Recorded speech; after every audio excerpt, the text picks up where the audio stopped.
meron pa tayong 84.7% na hindi pa nakakapag-subscribe sa YouTube channel ko. Bagong lahat, huwag nating kakalimutan na mag-subscribe and click the bell para ma-receive ninyo lahat ng aking notifications. Mga parkoy, may bad news ngayon sa San Miguel Beerman. May naglabas ng balita na si Junmar Fajardo nga daw ay may iniindang sakit na naman. Well, katulad na nga ito nung dati pa na palagi niyang iniinda tuwing may laban nga sila. At meron pa dyan mga parkoy na ang San Miguel Beerman nga medyo hindi pa nga daw makakapaglaro ang kanilang point guard na si Terence Romeo. Well, syempre, pag-usapan muna natin ang unang sentro ng SMB na si Junmar Fajardo. Kapag di na naman ito nakapaglaro sa SMB, medyo mag-50-50 na nga ang laban dahil nga si Fajardo nga ay isa sa mga dominante pagdating sa ilalim at kinatatakutan ng ibang team sa PBA. Well, si Junmar Fajardo nga ay isa sa pinakamalakas pagdating sa rebounding. Well, mahihirapan na nga ang SMB kung wala dito ang kanilang sentro na si Fajardo. Dahil alam naman natin na isa sa nagpapahirap si Fajardo sa Barangay Ginebra pagdating sa ilalim, lalo na kung nawala pa ito.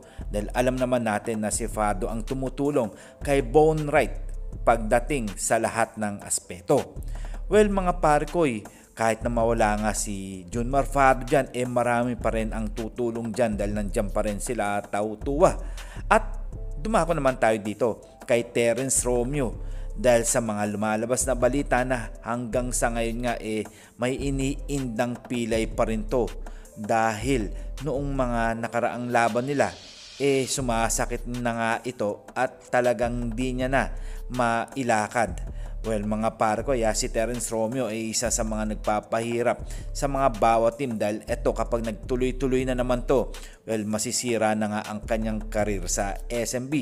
Kung ako ang tatanungin mga parkoy, talagang desidido ngang maglaro ito sa SMB dahil nga ang Barangay Ginebra ang kalaban.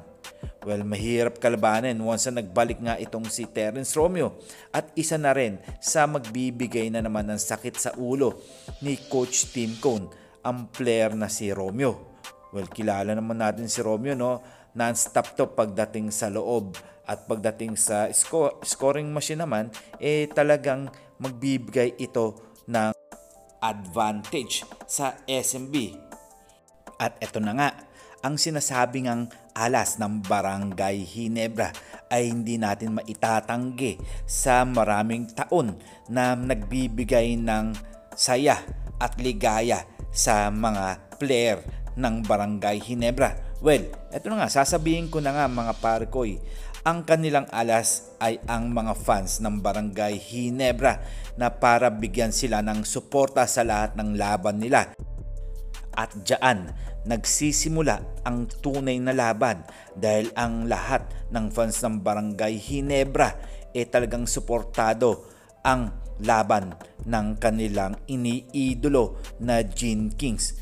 Well, mga parkoy, kayo na ang musga at magkomento lang kayo at syempre sasagutin natin yan isa-isa. And this is Ton The Boy Vlogs. I'm out.